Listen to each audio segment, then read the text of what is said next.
கிறிஸ்துவுக்குள் பிரியமான தேவனுடைய பிள்ளைகளே, இந்த நாளின் காலை நேரத்தில் இயேசுவின் நாமத்தினால் உங்களை அன்போடு வாழ்த்துகிறேன். தேவனுடைய அன்பின் கரம், அவருடைய அரவணைக்கும் கரம் இந்த நாளிலே உங்களோடும் உங்கள் குடும்பத்தோடு கூட இருப்பதாக.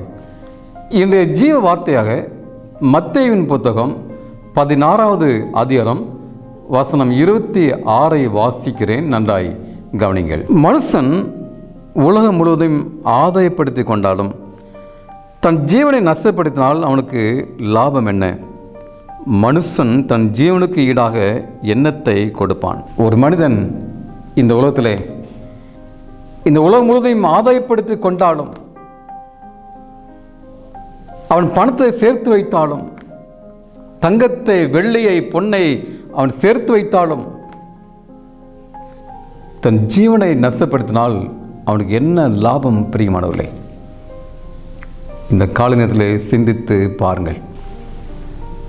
இன்றைக்கு மனிதர்கள் காலை முதல் மாலை வரைக்கும் உழைக்கின்றார்கள், சம்பாதிக்கின்றார்கள். தங்களை காப்பாற்ற, தங்கள் குடும்பத்தை காப்பாற்ற, பிள்ளைகளை காப்பாற்ற, எதிர்காலத்தில் நன்றாய் வாழ வேண்டும் என்பதற்காக உழைத்துக் கொண்டே இருக்கிறார்கள். ஆனால் தன் ஜீவனை இழந்து போகத்தக்கதாக அந்த இரட்சிப்பை சம்பாதிக்க முடியவில்லை. பிரியமான தேவனுடைய பிள்ளைகளே, இரட்சிப்பை அடையவிட்டால், இரட்சிப்பை சம்பாதிக்க விட்டால், அவன் சம்பாதித்த சம்பாதத்தின் பலன் என்ன? ஒரு லாபம் இல்லை. ஒரு தேவதை ஒரு மனிதனை பார்த்து கேட்டது, உனக்கு வேண்டிய வரத்தை, நீ விரும்பிய வரத்தை கேள் என்று சொன்னது. அந்த மனிதனோ ஒரு பேராசை கொண்ட ஒரு மனிதன்.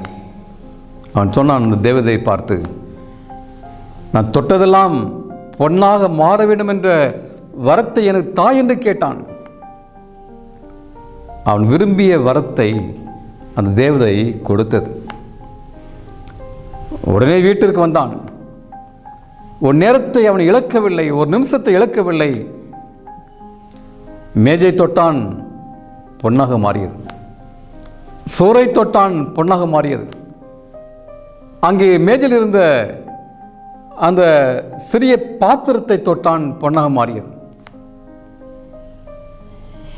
அவனுக்கு முன்னதாக வைக்கப்பட்டுள்ள அந்த ஆகாரத்தை தொட்டான், அந்த ஆகாரம் பொன்னாக மாறியது. தன் மனைவியை தொட்டான், மனைவி பொன்னாக மாறிவிட்டாள். எதெல்லாம் தொட்டானோ பொன்னாக மாறிவிட்டது. அவனால் சாப்பிட முடியவில்லை. அவன் குடிக்கிற தண்ணீர், ஆகாரமெல்லாம் பொன்னாக மாறிவிட்டது. அவனால் சாப்பிட முடியவில்லை. கொஞ்சம் கொஞ்சமாக அவன் மரணத்தை நோக்கி சென்று கொண்டிருந்தான். வீடு முழுதும், ஏன் வீடே பொன்னாக மாறினாலும் அவனால் நிம்மதியாக வாழ முடியவில்லை. அந்த பொன்னினால் அவன் சந்தோஷமாய் இருக்க முடியவில்லை. அவன் மரணத்தை நோக்கி சென்று கொண்டிருக்கிறான். பிரியமானவர்களே, இதுதான் இன்றைய மனிதனுடைய வாழ்க்கை. நீங்கள் உலகத்தை ஆதாயப்படுத்திக் கொள்ளலாம், நீங்கள் சம்பாதிக்கலாம். ஆனால் உங்கள் ஜீவனை நீங்கள் இழந்தால் அதனால் உங்களுக்கு என்ன லாபம்? பிரியமானவர்களே, மனுஷன் உலகம் முழுவதும் ஆதாயப்படுத்தி கொண்டாலும் தன் ஜீவனை நஷ்டப்படுத்தினால் அவனுக்கு என்ன லாபம்? தாவீது கேட்டார். தாவீது ஒரு வரத்தை கேட்டார். ஆண்டவரே, நன்மையும் கிருபையும் எனக்கு தாரும், நான் உங்களுடைய வீட்டில் நீடித்த நாட்களாக நிலைத்திருக்க வேண்டும் என்று ஒரு வரத்தை கேட்டார். நானும் நீங்களும் இந்த வரத்தை கேட்போம். ஆண்டவரே, நீ உண்டாக்கூடிய பர்வத்திலே உம்மோடு கூட நித்திய நித்திய காலமாய் வாழக்கூடிய அந்த வரத்தை தாரும் என்று கேட்போம். பிரியமானவர்களே, அந்த வரத்தை கொடுப்பார்.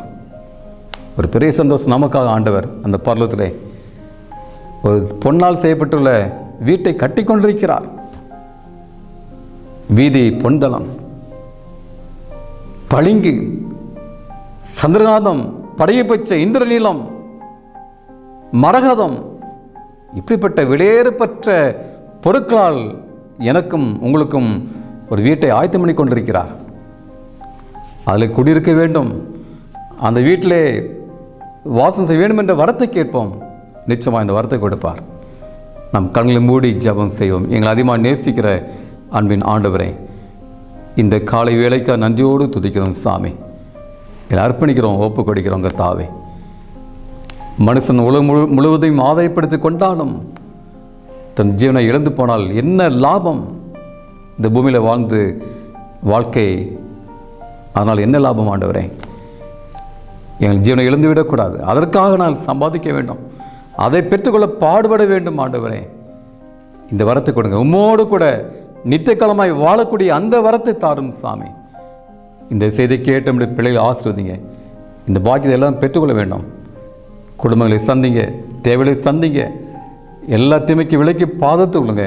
இதனால் எல்லாருடைய போய்க்கில் வரத்திலும் உம்முடைய கரம் கூட இருப்பதாக இயேசு நாமத்தில் வேண்டிக் கொள்கிறேன் பரலோகத்தின் பரம தகப்பனே. ஆமேன், ஆமேன். கர்த்தருடைய ஆசீர்வாதம் உங்களோடு கூட இருப்பதாக. ஆமேன்.